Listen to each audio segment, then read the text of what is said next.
This is going to be an interesting story. This video is long, so I'm going to make this intro short. But this is an interesting question. What if... Hold up. Again to the boy. What if Future Gohan survived? And there's a whole story that Cartoons Dojo made about it. So y'all know I love his channel, how he breaks stuff down with Dragon Ball. So I'm going to go ahead and get started. This is something I would love to know. I would love to know what would have happened. Obviously, Trunks wouldn't have gone back to the past unless it was for something else. Now, let me just stop guessing. This is a long video. This is video. How long is this?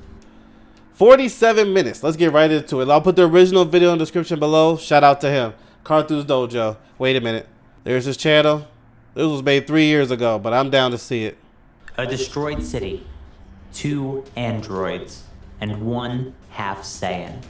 This is the setting where Future Gohan and the androids would normally have their final clash. A tragic end to the boy desperately trying to save his world while being unable to access his own potential.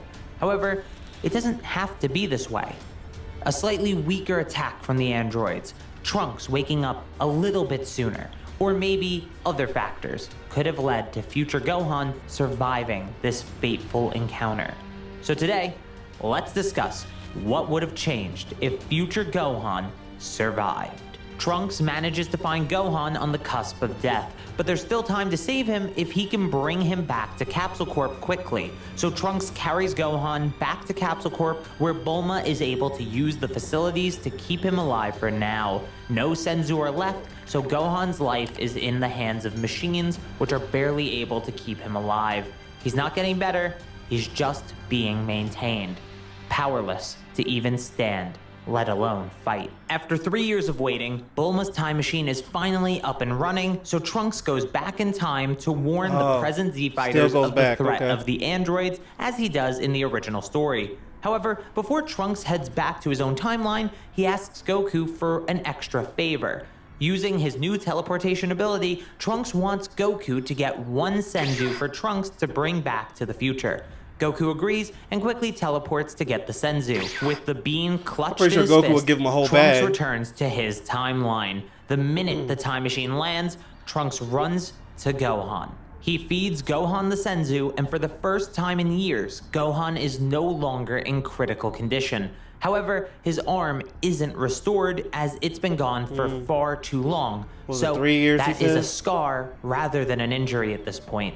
To explain this pretty simply, by the way, Yamcha had a hole in his chest restored by a Senzu, but his facial scars were not healed. Back to Future Gohan, though, he is able to walk, talk, and train once again. The pair have time to train together as they wait for the time machine to be fueled once again, and once it is, they both return to the present to assist against the androids. Wow. The pair arrive in the timeline as Piccolo is fighting and beating Android 20. They find the head of Android 19, and both are visibly confused at the sight of a potential third android. Even worse, it's a true android, and not a cyborg like the ones they've been fighting in the future. Trunks asks Gohan if he's ever seen this android before, but Gohan says he hasn't. Gohan was of course alive during the initial attack of the androids in the future timeline, so if anyone would know, it would be him. The two rush off to find the others and to find out if anything else has changed in this timeline, only to find another android who they both don't recognize. Android 20 then attacks Bulma's plane as she flies in, shouting about Android 17 and 18 as he does. Trunks saves her, Baby Trunks, and Yajirobe from the explosion, of course, but the distraction allows Android 20 to escape. Luckily, Bulma reveals him to be Dr. Gero. Trunks turns to ask Future Gohan what they should do, but he's not anywhere to be seen. His own failures fueling him to push harder than ever before. Gohan is already in pursuit of Dr. Gero.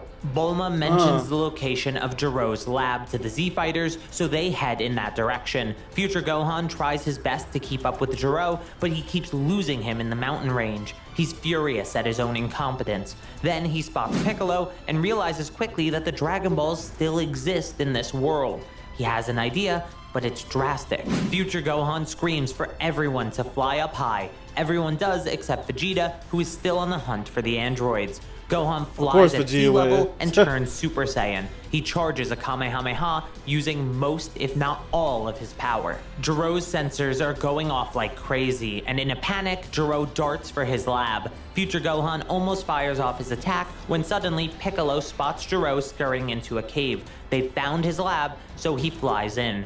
I wish Gohan we know what can't risk Piccolo's killing feelings are Piccolo, seeing Future so he Gohan. flies after them instead. The door is barricaded shut, and without hesitation, androids 17 and 18 are awakened by Jiro, who orders them to kill the intruders. This portion of the story is fairly similar to its original incarnation, so let's fast forward a little to the fight between Android 18 and Vegeta. Future Gohan and Trunks can only watch in horror as all their plans are unraveling, and this timeline is starting to look more and more like theirs. Future Gohan is able to stop Trunks from interfering this time around, and Vegeta is left alive by Android 18 for Krillin to heal with a Senzu, and for their future amusement. Vegeta storms off to his isolation as he did originally. Piccolo is about to head to Kami's lookout, but before he leaves, Future Gohan asks if he could go with him. There we Piccolo go. asks the Half Saiyan if he's the future version of Gohan.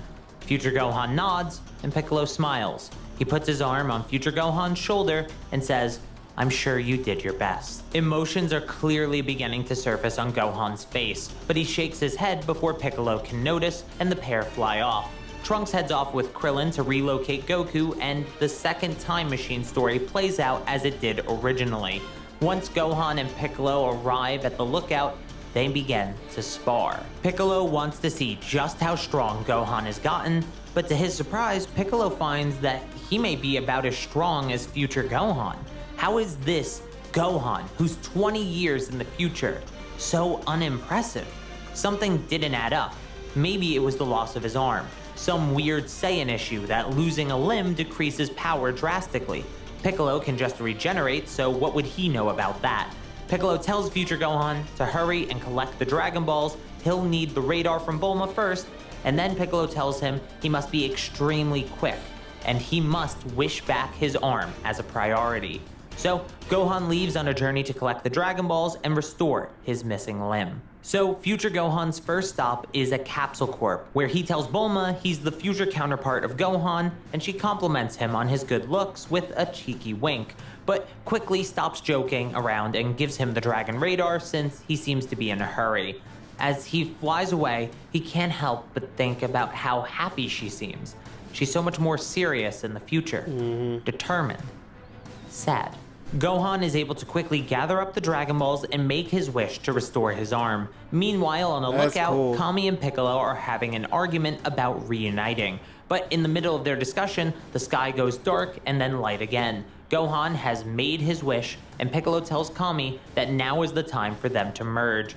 Gohan has made his wish to become a better help, and now it's their turn to help as well, but Kami still refuses. Gohan arrives back on the lookout, and Piccolo I always thought that asks was him dumb, to power Kami up, not but hurrying it's only up. a minor improvement, if any at all. Could Gohan really He was like, plateau so low? wait. No, something else must be wrong, but Piccolo just can't tell what. But before he can think about it any longer, Kami begins to panic. It was like He Kami sees the knew what was thing going that's been on, causing though. him such Probably not everything, uneasiness but for the he past knew enough 4 to years. fuse He with sees Piccolo. Imperfect Cell. This is a threat large enough for him to agree to merge with Piccolo. I hated how he to had Piccolo become wait the there. nameless Super Namekian once again. Once they merge, Piccolo tells Gohan to stay behind. He would only get in the way.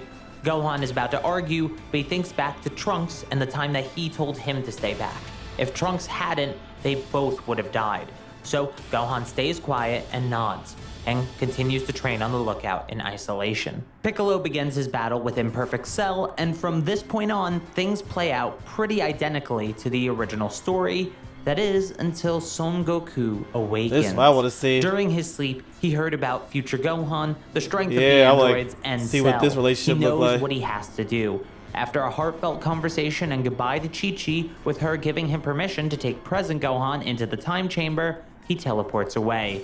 Goku gathers Gohan, Trunks, and Vegeta, just like in the original. But when they arrive at the lookout, the final person Goku needs is already there, future Gohan. After Vegeta and Trunks enter the Room of Spirit and Time, Goku separates from present Gohan to speak with future Gohan in private. At the sight of his father, future Gohan runs and hugs him immediately. Goku tells Gohan he did a good job. Hearing it from him, there was no way to hold it back. The tears streamed from his face and his body hits the ground. He apologizes that he couldn't be strong like his father, that he couldn't win like his father would, that he failed his father. Goku consoles the future version of his son. He tells him that he knows why his power has stagnated. Goku says, "Stop trying to be me and start being yourself." That's a good. Yeah, that's good. Gohan I like looks up that. from the ground. What do you Always mean? trying to aim to be like his dad. Gohan says while drying his eyes. Goku responds, "Look over there." Goku points towards present Gohan. He wants to be a scholar one day, and I don't even know what that means. He's smart and kind, but he's also dormant. There's a power inside him, inside you, that's only unlocked by your emotions. That's what I like about Gohan now. Your You see him true emotions. growing in his own way. Future Gohan's eyes Instead of shift trying to be like back his to dad. the ground. I gave up on who I wanted to be. There's no need for scholars in the apocalypse, so I became what we needed, a hero. Some hero I turned out to be. I don't think I've saved a single person. You were so much better at it.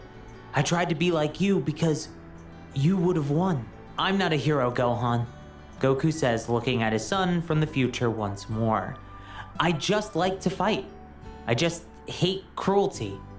I'm just me, and I think you should start being you. Gohan looks up again, smiles, and stands up. Thank you, Dad. The heartwarming scene is cut short by present Gohan. He's shouting about Piccolo and Tenshinhan being in trouble.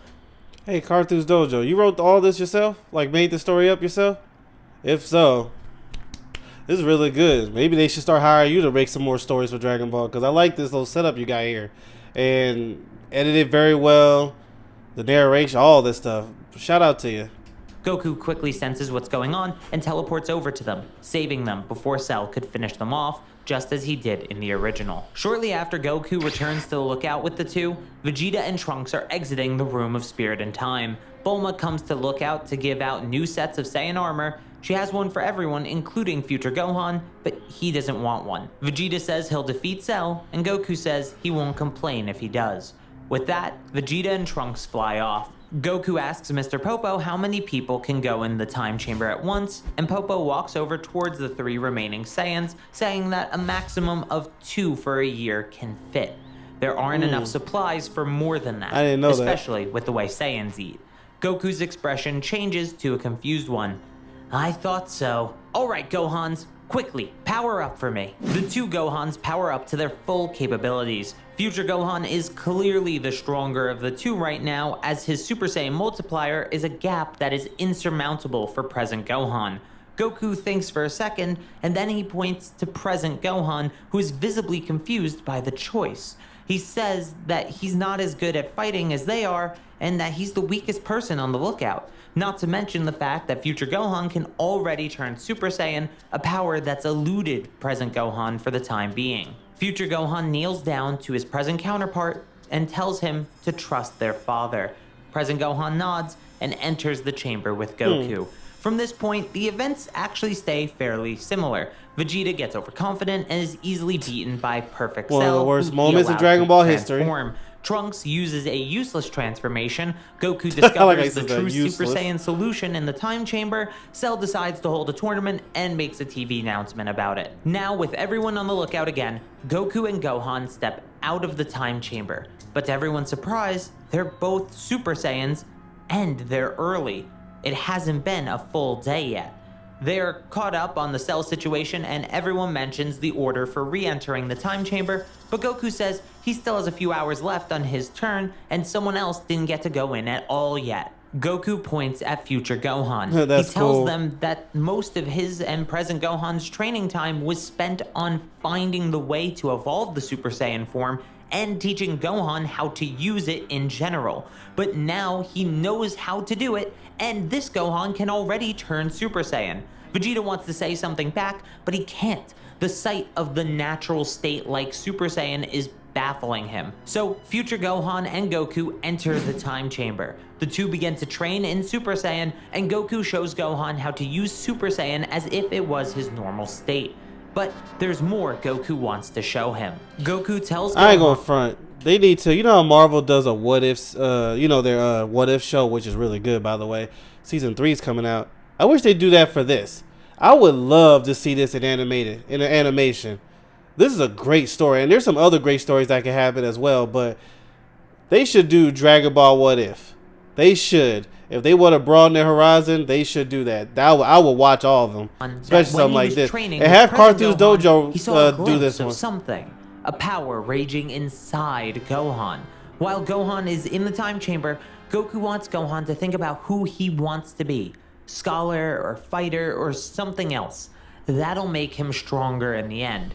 Closer to achieving that power. With that advice in mind, their training proceeded on for the next few months they had in the Room of Spirit and Time. Goku actually got a decent amount stronger from this, but just like in the original, he's still no match for Perfect Cell, and he's banking on the Gohans for that fight. Goku and the two Gohans spend the next 9 days around their home and trying to be at peace, as Goku saw no need for them to go into the Room of Spirit and Time again. During the 9 days, Goku of course gets Dende to be Earth's god and does some light training with his sons every 3 days, until the time of the Cell Games has finally arrived. This is where things strangely stay the same. Everything from Hercule fighting Cell to Goku giving up to present Gohan taking over and turning Super Saiyan 2. As we all know, Gohan was overconfident as a Super Saiyan 2. The rage that was the foundation of this form was also its biggest weakness. Arrogance and a sadistic nature were the side effects of such power. This was ultimately Gohan's grave mistake, as Cell in his imperfect state was ready to destroy himself not to lose the fight. Goku knows what he has to do. He tells everyone goodbye and teleports to Cell.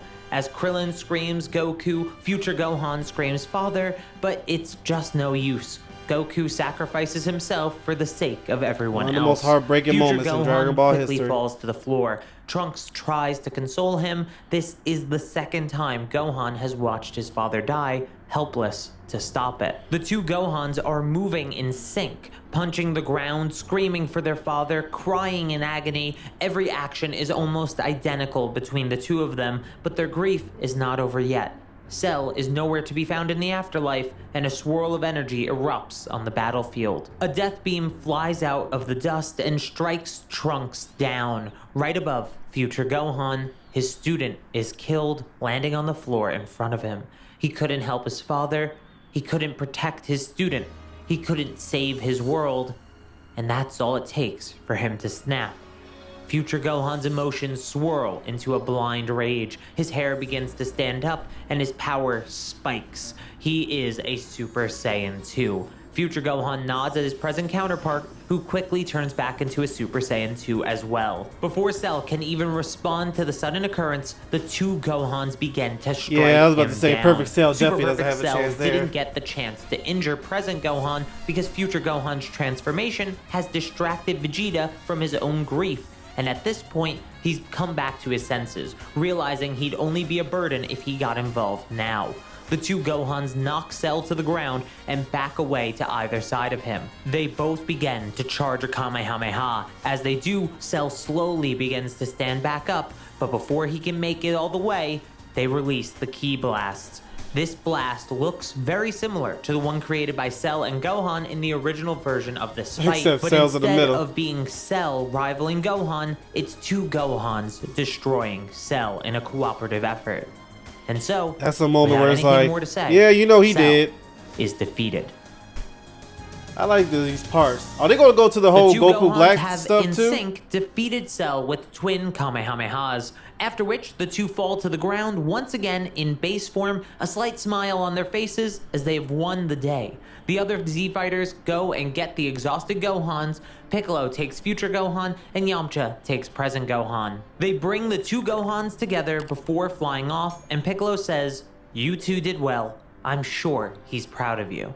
Everyone goes back to the lookout where they use the Dragon Balls to revive those killed by Cell and to give Senzu to both Gohans. And just like the original, Goku telepathically tells the Z-Fighters that he should stay dead for the sake of Earth, since most threats come because of him. Before Goku says his final goodbye, Future Gohan asks Goku a single question. As Future Gohan speaks to Goku, the Android 18 scene plays out with Krillin trying to restore her humanity, but ultimately settling for her bomb being removed. Future Gohan doesn't like that they're helping her, but it seems as though she isn't hurting anyone, and most of the people on the lookout could defeat her with ease anyway. She's no longer a threat, and should she be good like Krillin says, she will be a great asset to the protection of Earth going forward. After the Dragon Balls are used and everything on Earth is how it once was, it's time for Future Trunks and Future Gohan to return to their own timeline. But before the pair leave, Future Gohan talks with his present counterpart in private. Future Gohan tells present Gohan that he knows the pain of losing their father, but the fact that they saved the world will allow Gohan to be himself, and he shouldn't miss Goku so much that he tries to be him. With all that said, he has one final person to talk to, Bulma, and after he's done talking to her, he returns to the time machine alongside Trunks, and they return to the future timeline. What did he say to her? Once in the future, the pair immediately hunt down the androids. That's an annihilation. And once they find them, they destroy them without hesitation. Yeah, Trunks did it by This, of himself course, with no leads problem. to a time skip and the reveal of Cell, who wants the time machine to go back and get the androids. Zero Once challenge. I kill you, my perfection is assured. That's good. He can Trunks do that. begins to He's a step good forward Cell. to face Cell, but Gohan extends his arm and shakes his head. I'll finish this. Cell begins to laugh maniacally, confident that Gohan cannot even touch him. But that changes when Gohan turns Super Saiyan 2. The beatdown begins and it's absolutely brutal. No Gohan is contest. tossing Cell around like a rag doll and finally slams him into the ground. Gohan takes both of his hands and puts them above his head, charging a Masenko to end the fight. If only I was perfect. Well, guess what? Gohan They're looks not down Vegeta. They're and not gonna let pities you the go creature, perfect. born with a disgusting purpose and of genetic splicing. A creature that nature would never make must feel the torture of such a label. Gohan opens his mouth and responds, "No one is." And with that, the Masenko is fired and Cell is erased in his entirety. No nucleus left to bring him back. Oh, we still got another half. They androids must be and going to Cell the have been Buu and defeated, so Saga Gohan and Goku Trunks Black. return to Capsule Corp to meet up with Bulma. As they do, in the afterlife on King Kai's planet, Goku has his hand on King Kai's back and begins to pull it away. I always knew he could do it. Earth will be fine with him around, don't you think, King Kai? King Kai nods and then motions his head to something behind Goku. All right, back to it then. Behind Goku was Yamcha, That's Chaozu, cool. Tenshinhan, and Piccolo. Even in the That's afterlife, cool. the Z-Fighters continued their Now, training. where's Vegeta? Oh, the wait, journey I to know. become the Never mind. strongest doesn't end when you pass on, and now it can continue without worrying about the people of That's the world cool, they though, left thinking about it. behind. Everyone gets back to sparring and training. Everyone except Piccolo, who looks downwards, arms crossed, with a smile on his face. The silence is broken by Goku's voice. Piccolo, you're sparring me this time. Piccolo takes off his cape and turns around. He faces Goku just as he did all those years ago. The last generation may finally find peace. That's Back cool. on Earth, Gohan and Trunks have just arrived at Capsule Corp and are with Bulma because Gohan has a plan. Back in the present, Goku found New Namek, and on that planet, he got Dende to be the new god of Earth. They were even able to restore the Dragon Balls. They won't be able to revive the Z-Fighters because it's just been way too long and their bodies have decayed, but they can revive those killed on Earth recently. A way to revitalize what remains of the population on Earth after the androids ruthlessly killed them and Cell absorbed them for power he needed to absorb the androids. Bulma says that's a good plan, but without a ship or a location, they could never is that why he get talked to there, other Bulma? even if they searched for years, and she knows because she's tried. Before Bulma can be any more negative about the plan, Gohan says he's come prepared and pulls out a capsule containing a spaceship similar to the one Goku used to reach Namek in 6 days that he received from present Bulma. And if you remember, before Goku said his final goodbye, Gohan asked him a single question. That question was, where is New Namek? While Goku couldn't give an answer better than a vague direction, King Kai stepped in and gave a specific location. Gohan relayed the location to Bulma, and she checked to find out how long it would take to get there. It's further away than the original planet Namek, so it'll take 20 days for a round trip on the ship. And so, that's what Gohan does. He tells Trunks to stay just in case anything bad should happen on Earth while he's gone, and flies off to New Namek the next day. Not much to say here. As the journey goes on, Gohan does a mix of 100 times gravity training as well as studying. With Earth safe, maybe he can be a scholar once again. Once Gohan arrives on New Namek, he's recognized by a much older and taller Dende than he remembers. He tells Dende what's going on, and Dende agrees to become the god of Earth. The journey back is another 10 days of studying and training until eventually they land on Earth. Using the dragon statue at Kami's lookout provided by Mr. Popo, Dende restores the Dragon Balls to their former glory, giving them the new... During that whole situation with the androids, Mr. Popo was just chilled up there? Wow, what do you think going through his mind, seeing all the death around and everybody that he knows is gone? This is before this situation happened. I didn't know. I thought Mr. Popo died as well, but... Man, mentally, that could have messed him up. Perk of 3 wishes, or only 2 wishes if they wish back large groups of people at once. With the 2 wishes, they revive everyone that is able to be revived and restore the planet to the way it was before the androids. Buildings, streets, forests, and more were all restored to how they used to be. The future was peaceful and safe, but safety and peace cannot last forever. More threats would soon arise, and Gohan and Trunks will have to be ready to face them in the not-too-distant future. Having survived what is normally his final encounter with the androids, traveling to the past with Trunks, and coming back to the future to defeat the androids in Cell, as time went on, new threats would arise, such as the threat of Babidi, Dabura, and Majin Buu. With the help of they've been training, the threat was even more easily taken care of than it was originally in the future timeline. However, they were still unable to save the Supreme Kai, and thus Beerus also died. Things would seem peaceful than it was originally in the future timeline. However, they were still unable to save the Supreme Kai, and thus Beerus also died. Things would seem peaceful for a few more years until the arrival of Goku Black. Yeah, dang, Before bro, we no dive beers. deeper into that story, though, make sure you hit that like and subscribe button if you want more Dragon Ball content. A city was erased in an instant, casually destroyed, and the life within it gone without a trace. But it's now just not Trunks, it's no Gohan way and Trunks. that Gohan and Trunks could ignore it. So they fly over to the scene of the destruction, only to see a single man flying above it all. A man dressed in black and gray, with a face that was undeniably the face of Goku, the face of Gohan's father. Without hesitation, Gohan flew towards the man who had committed the genocide, not because he was evil, but because Gohan thought somehow, someway, his father had returned to life in this timeline. Trunks wasn't blinded by nostalgia like Gohan, though. He could sense that this energy wasn't Goku's, that face was a lie. As Gohan willingly flies towards an inevitable trap, Trunks transforms into Super Saiyan 2. He had learned the form in the time since the defeat of Cell, and blitzes ahead of Gohan, striking down the imposter where he stands. Goku Black is buried under a pile of rubble on the ground, but he's definitely not defeated. Gohan grabs Trunks by his jacket and asks what he's doing attacking Goku, but Trunks tells Gohan to snap out of it. No matter how much he wants it to be him, that isn't his father. This is literally Goku and Vegeta. He finally They're both their realizing sons. that he's right. This was the enemy, the latest threat. Yeah, like a different version of Goku and Vegeta teaming up. The rubble on the ground erupts, and Goku Black arises from it, his form graceful and his mannerisms godlike. As he rises from the ground, he begins to speak.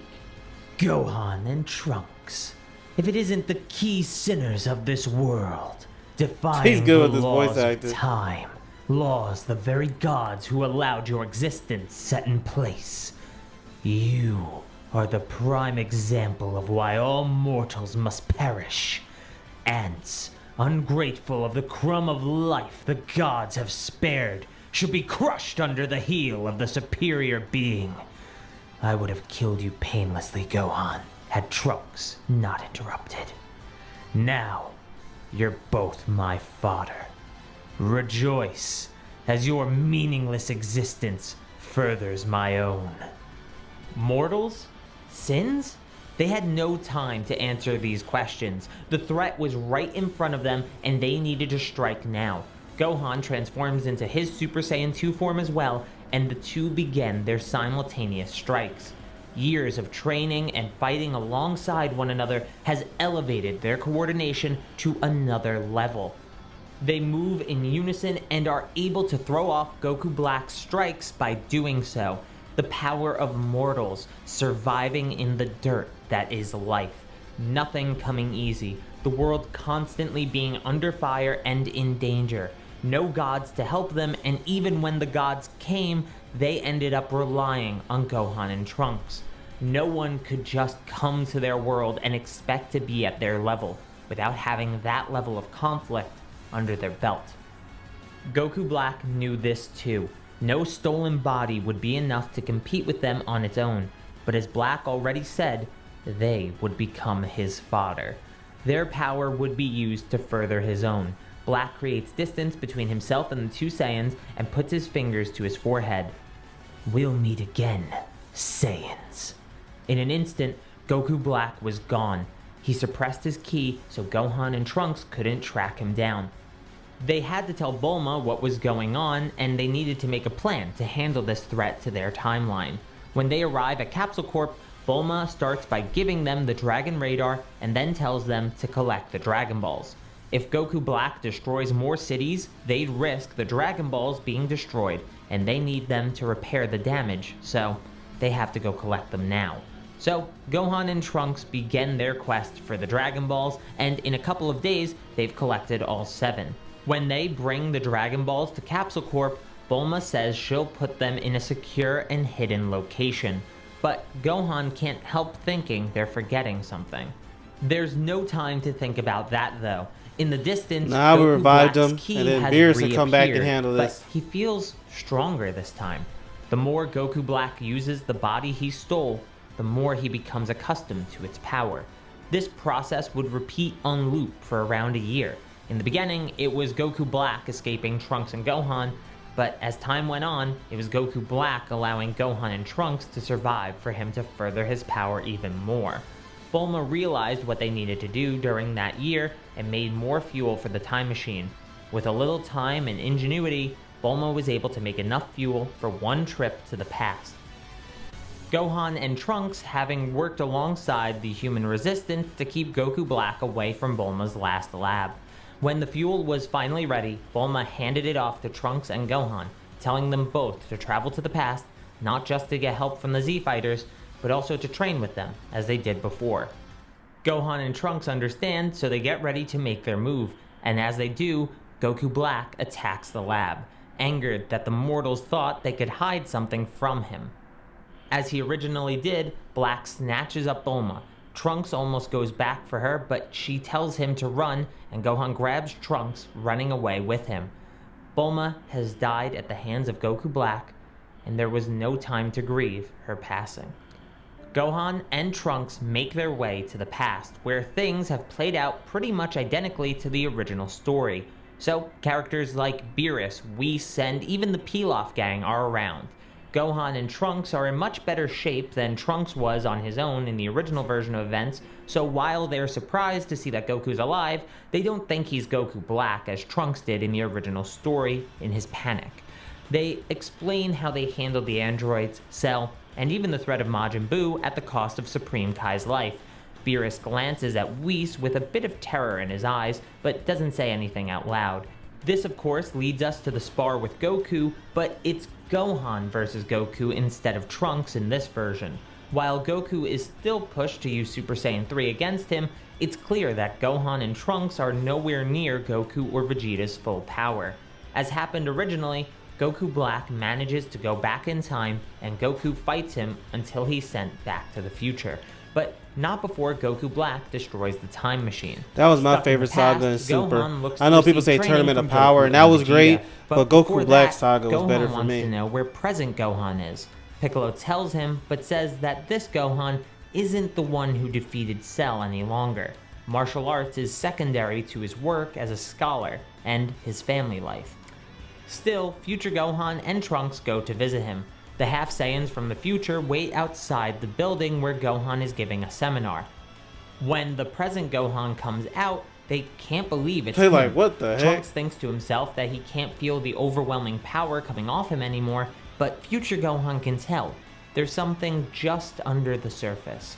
They've had it bad in the future. Probably, no, definitely worse than the present.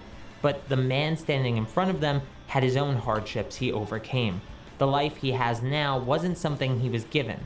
Pain, death, suffering, he earned this life. And that power under the surface was ready to reawaken at a moment's notice, should any danger to his planet arise again. Present Gohan insists that they come over for dinner, but before future Trunks can be flustered by the offer, future Gohan tells his counterpart that they already have arrangements for tonight, so perhaps another time. Future Gohan and Trunks are about to leave when present Gohan asks if they were able to save the future. Trunks almost tells Gohan what's going on, but future Gohan once again steps in and says that they did. Holding back his tears as he speaks, he says that they just wanted to visit and check in on everyone. Present Gohan tells the two men from the future that they're welcome to come over for dinner anytime they'd like. They accept his offer and fly back to Capsule Corp.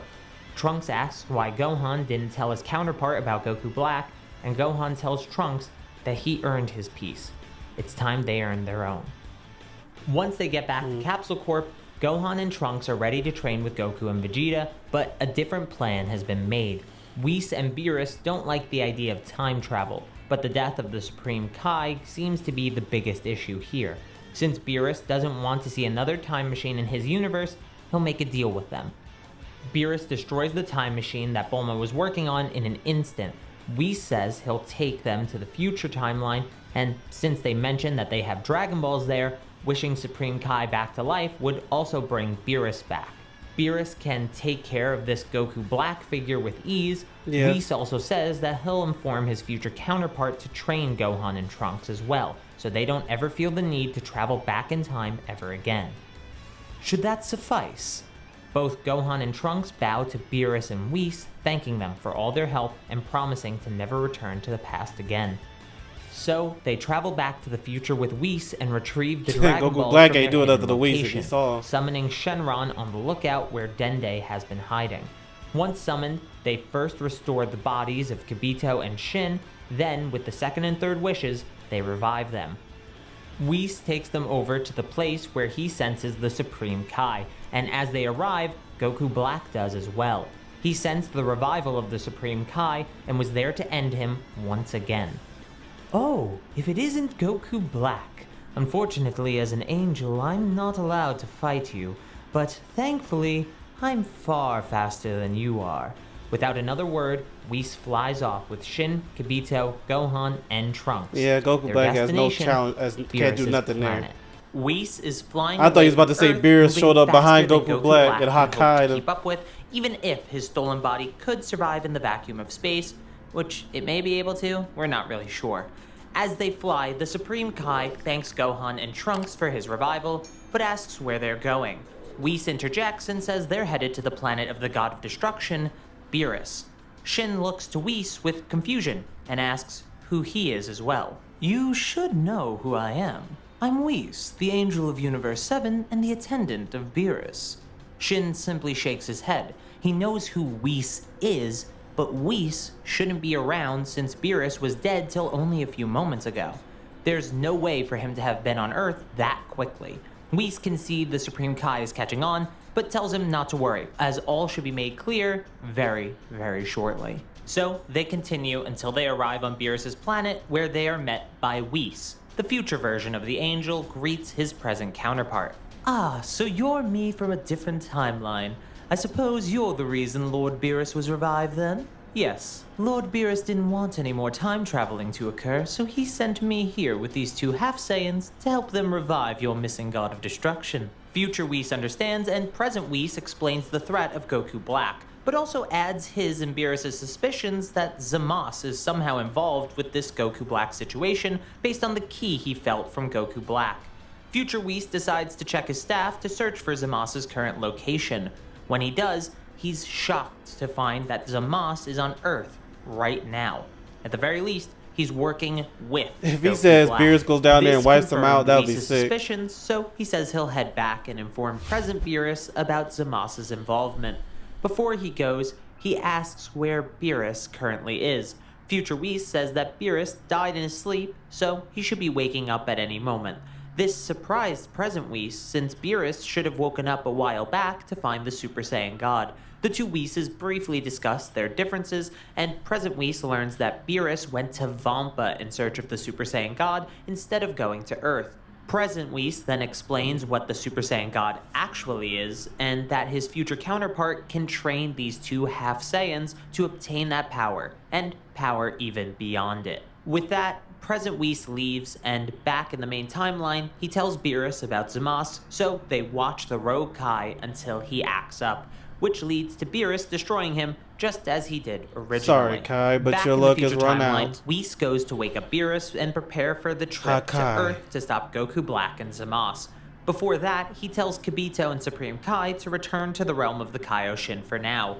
They agree and leave Beerus' world. As Whis goes to wake up Beerus, Gohan and Trunks can sense an incredible power from within the tree castle. There's no way Beerus could have woken up yet, and if he's anything like present Beerus, they shouldn't be able to sense him at all. What is this power they're feeling?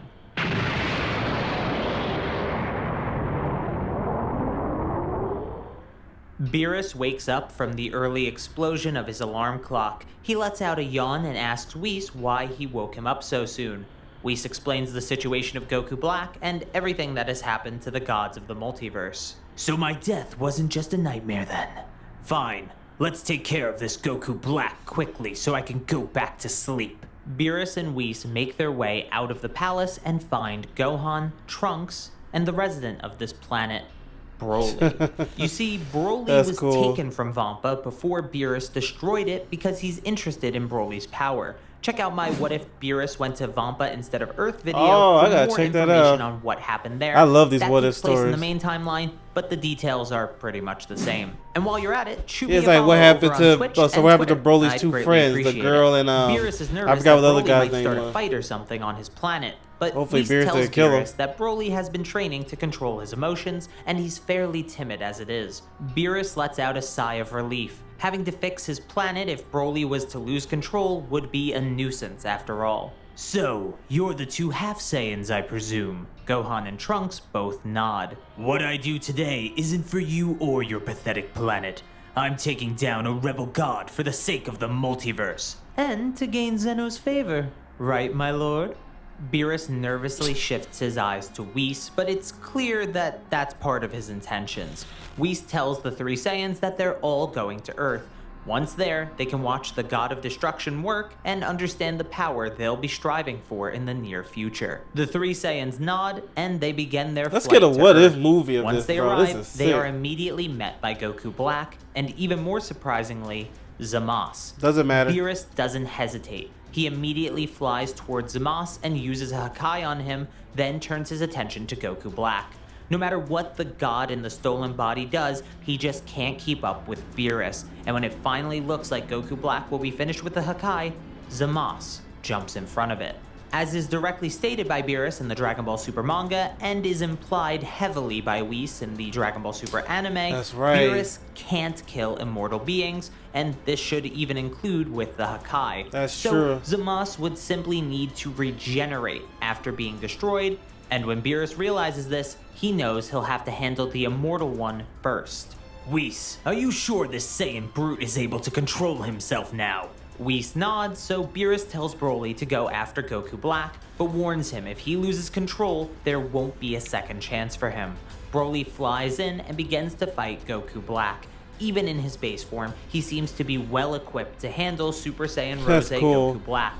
However, Goku Black is getting stronger as he fights. It's almost a reversal of what happened in the Dragon Ball Super Broly movie.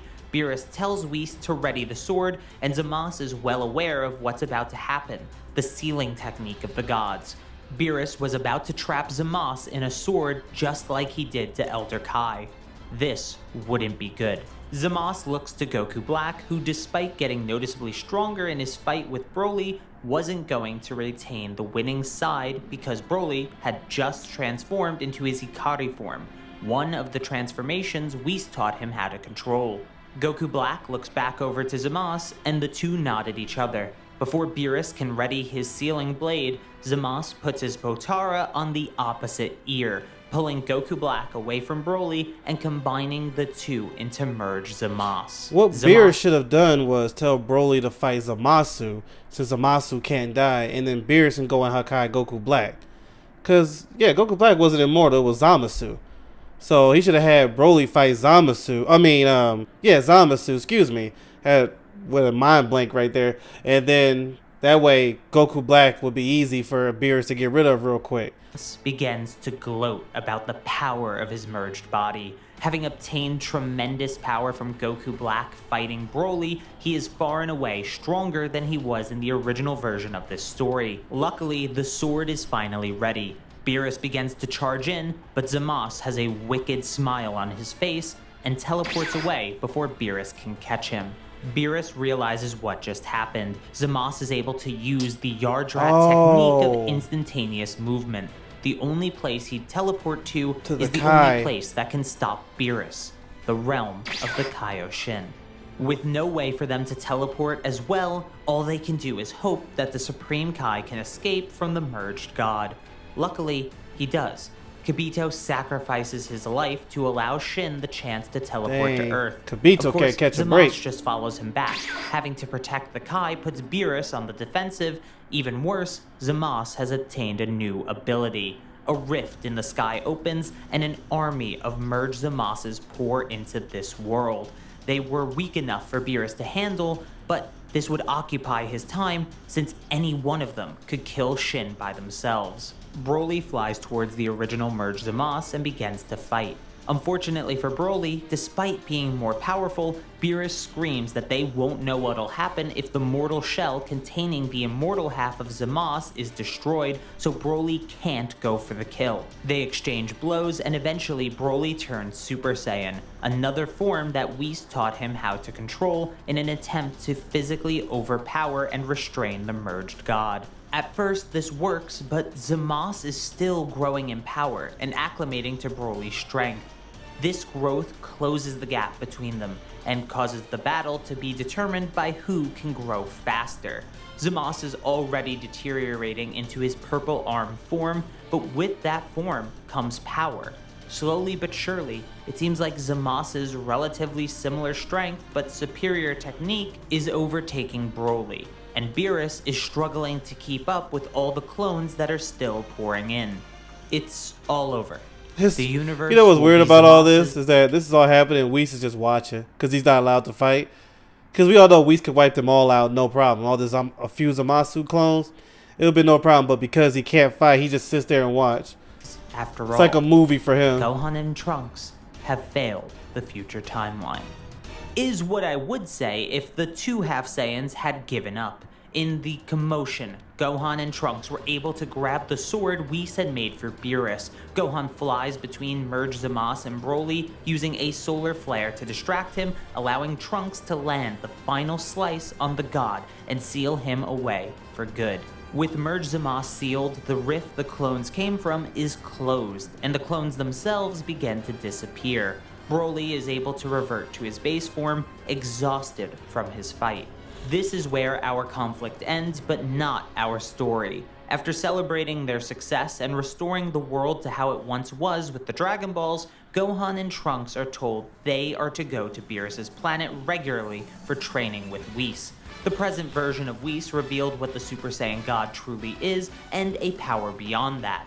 If they were truly to entertain Beerus one day, if they were to become his greatest rival, then he'd need them to learn this power for themselves. Of course, being tired of relying on the past for help, they accept the offer to learn the power that their fathers already know. Beerus doesn't show it, but he's happy to see their enthusiasm, so he takes a short nap while their training commences. After a few years, Gohan and Trunks are truly able to tap into their own potential and have a mastery over Super Saiyan Blue. They've been training alongside Broly and are even able to keep up with his newly controlled Super Saiyan full power form. An explosion awakens Beerus, who steps out to face his challenge. The three Saiyans transform, and Beerus begins to power up. I'm beginning to think this might actually be entertaining. So, a battle between the Saiyans and Beerus takes place. No stakes, no threats, just a fun battle to see who's the strongest and who's worthy of being called Beerus' greatest rival. Not all questions need to be answered though. Tell me who you think performed the best in this fight in the comments down below. That was good. It was a long video, but I enjoyed every bit of that. And I would love for a what if series to happen. Shout out to Cartoons Dojo. He does a really good job. If they ever do a what if series, they need to call him up. Because the way he wrote this whole story together and narrated and all that stuff, voice act, very good. Not everybody can do it like that. So shout out to him. I'll put the original video in the description below. And yeah, I love it. Let me know what you thought about it. All right. I'll check you later. See ya.